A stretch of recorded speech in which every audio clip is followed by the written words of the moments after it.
How to change the Google Photos theme on Android. Unfortunately, the Google Photos doesn't have an independent dark mode or light mode option currently, so the app only follows what your device mode is on.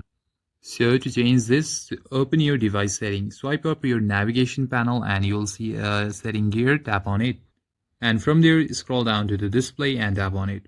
And as it is on dark mode, when you open the Google Photos, it is also on dark mode.